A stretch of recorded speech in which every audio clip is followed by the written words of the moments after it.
दिल्ली में हुए हालिया आतंकवादी ब्लास्ट के मामले में पाकिस्तानी आतंकी संगठन जैश ए मोहम्मद के कनेक्शन का खुलासा हुआ है। जांच के दौरान यह सामने आया है कि पाकिस्तान में बैठे जैश के हैंडलर हंजुल्ला ने मामले में गिरफ्तार किए गए डॉक्टर मुजम्मिल शकील को बम बनाने के वीडियोज भेजे थे। सूत्रों के अनुसार जैश हैंडलर से मुजम्मिल की मुलाकात मौलवी इरफान अहमद ने करवाई थी।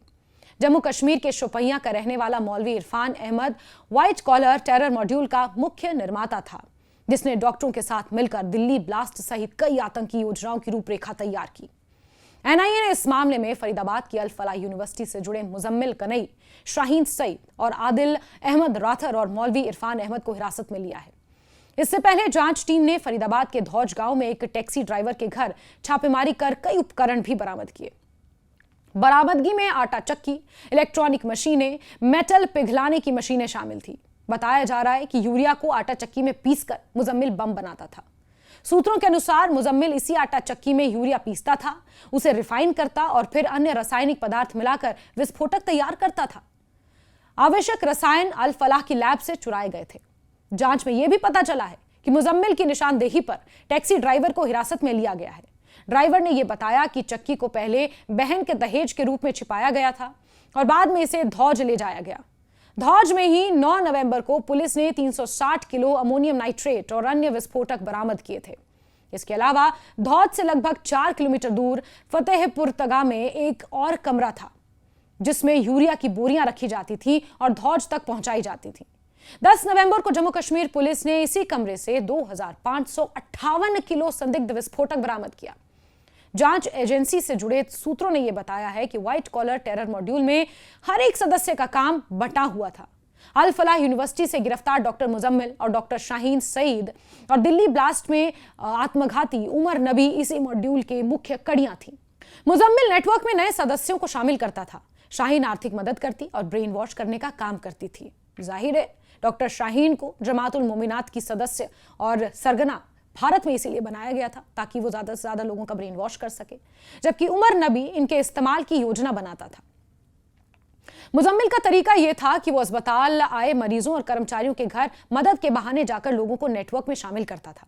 उसका पहला शिकार धौज गांव में रहने वाले शोएब थे, जो उमर को कमरा किराए पर देने वाले अफसाना के जीजा थे। परिवार के किसी सदस्य के बीमार पड़ने पर शोएब भी मुजम्मिल को फोन करता था। इसी प्रकार धौज में गिरफ्तार साबिर से भी मुजम्मिल ने दोस्ती बढ़ाई। इसके जरिए छात्रों के लिए सिम कार्ड की व्यवस्था की जाती थी। मॉड्यूल के अन्य सदस्यों में बाशिद भी शामिल था। उसका परिचय डॉक्टर उमर के जरिए हुआ था और डॉक्टर शाहीन ने उसे नौकरी लगवाई थी। इस तरह वो नेटवर्क का सक्रिय सदस्य बन गया। डॉक्टर शाहीन, जिसे मैडम सर्जन के नाम से भी जाना जाता है, महिलाओं की आतंकियों की टीम बनाने की योजना बना रही थी। उसकी डायरी में इसकी सूचना भी दर्ज है। इसके अलावा यह तय किया जाता था कि किसको कितनी आर्थिक मदद दी जानी चाहिए, यानी कि कितना पेरोल दिया जाना चाहिए। पुलिस जांच में यह पता चला है कि डॉक्टर शाहीन लड़कियों की टीम बनाने में सफल नहीं हुई और इसके बाद जिम्मेदारी डॉक्टर मुजम्मिल को सौंप दी गई। दिल्ली ब्लास्ट की जांच में पंजाब पुलिस भी शामिल हो गई है।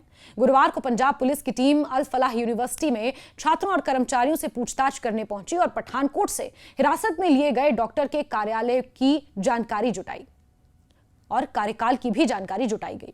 इसके अलावा ब्लास्ट के बाद पठानकोट के आर्मी एरिया मामून कैंट के पास एक मेडिकल कॉलेज में काम करने वाले एक डॉक्टर को भी हिरासत में लिया गया। वो जम्मू कश्मीर के अनंतनाग का रहने वाला है और आईबी के इनपुट पर हिरासत में लिया गया। बताया गया है कि वो पठानकोट के मेडिकल कॉलेज में 3 साल से पढ़ा रहा था और फरीदाबाद की अल फलाह यूनिवर्सिटी में भी 4 साल तक काम कर चुका था। ब्लास्ट के बाद अस्पताल की मोर्चरी में बचे 3 बॉडी पार्ट से भी एक का डीएनए फिदाइन उमर से मैच हो चुका है। हालांकि 2 अन्य बॉडी पार्ट्स की पहचान अब तक नहीं हो पाई है, क्योंकि किसी परिजन ने डीएनए टेस्ट के लिए संपर्क नहीं किया है। विशेषज्ञों का अनुमान है कि ये 2 बॉडी पार्ट्स भी उमर के ही हो सकते हैं, लेकिन इसकी पुष्टि केवल डीएनए टेस्ट से ही संभव है। मृतकों की संख्या को लेकर भी सस्पेंस है। घटना के बाद 11 मृतकों की पहचान कर उनका अंतिम संस्कार किया जा चुका है। दिल्ली ब्लास्ट केस ने यह साबित कर दिया है कि आतंकी संगठन आधुनिक तकनीक और पेशेवर नेटवर्क का इस्तेमाल कर बड़े पैमाने पर आतंकवाद की योजना बना रहे हैं। जांच एजेंसियां लगातार ऐसे मॉड्यूल्स पर नजर बनाए हुए हैं और उनके नेटवर्क को खत्म करने के लिए व्यापक कार्रवाइयां जारी हैं। इस मामले में गिरफ्तार किए गए डॉक्टरों और मौलवी के खिलाफ अब सख्त कानूनी कार्रवाई की जाएगी। यह केस दर्शाता है कि आतंकवादी केवल मैदान में ही सक्रिय नहीं है, बल्कि उन्होंने शैक्षणिक संस्थानों और पेशेवर संगठनों का भी इस्तेमाल करना अब शुरू कर दिया है। ऐसे नेटवर्क का पर्दाफाश और उनके सक्रिय सदस्यों की गिरफ्तारी सुरक्षा एजेंसियों के लिए बड़ी उपलब्धि है। दिल्ली पुलिस और एनआईए की टीम लगातार इस तरह की मॉड्यूल्स पर नजर बनाए हुए है ताकि भविष्य में बड़े आतंकी हमलों को समय रहते रोका जा सके।